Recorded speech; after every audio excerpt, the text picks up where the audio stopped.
So, Lily, I think it's fair to say that your character in Grandma Elle is fairly cantankerous and quite volatile and very feisty, but she's also very lovable and vivacious and very youthful. I mean, what was it about the character that attracted you? Well, all those things attracted me to the role. They seemed, in that respect, very much like me. Of course. You know. Uh-huh.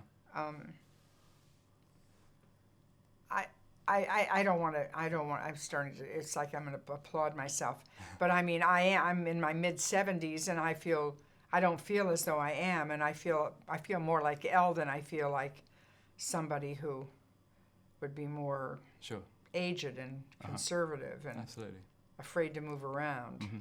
And your director Paul Weitz has said that he wrote the part specifically with you in mind. I mean, right. That must have been quite a daunting prospect for him to approach you. It was a bit overwhelming because I was horrified to take it home and think, oh God, I hope I like this. I don't want to read it and have to call Paul up and say, and be, equivocating. Of course. So I thought it was great. I was very excited about it. I thought it was a real gift. It was a real opportunity for me to have a starring role in a film at this point in my career. Mm-hmm. Absolutely. I mean, it was about something, and it was a wonderful, complex character. I mean, did you feel much pressure at all to get his character and his script?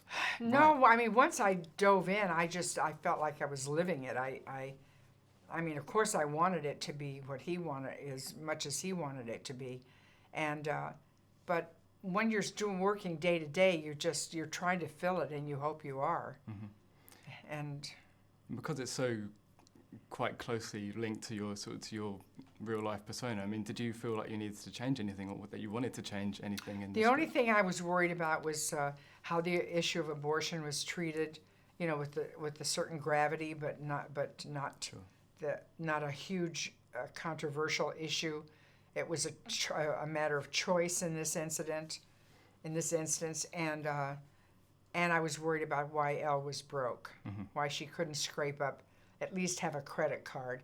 And so it was explained that, she explains that she paid off her partner of 38 years who had just died a year or two earlier. She paid off all her medical expenses, and she cut up her credit cards and made a wind chime. Right.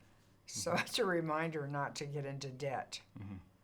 And now you've worked with, throughout your career, you've worked with a lot of big actresses, from Meryl Streep to Jane Fonda and Dolly Parton, who are also of a similar age to you. I mean, what was it like then for you to work on this with an actress, Julia Garner, who plays Sage? Oh, well, she was much younger than you. She's so wonderful. Mm-hmm. I wanted her so badly. Paul sent me clips of her from other films she'd done, and I said, "Oh, we have to get her, Paul. We just have to. She's perfect. She's just wonderful, and I can relate to her."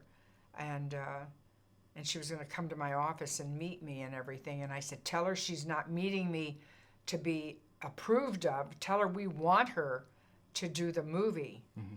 And we're expecting her to come and tell us she wants to do it." Yeah. And she did. Yeah. And that's what happened. How closely did you work together? Oh, we were pals hanging out. Uh-huh. You sort of assimilated that. And she's a wonderful actress. She is. And she has such a quality about her. Mm-hmm. So everybody that Paul wanted for the movie he got, and they were all divine, perfect.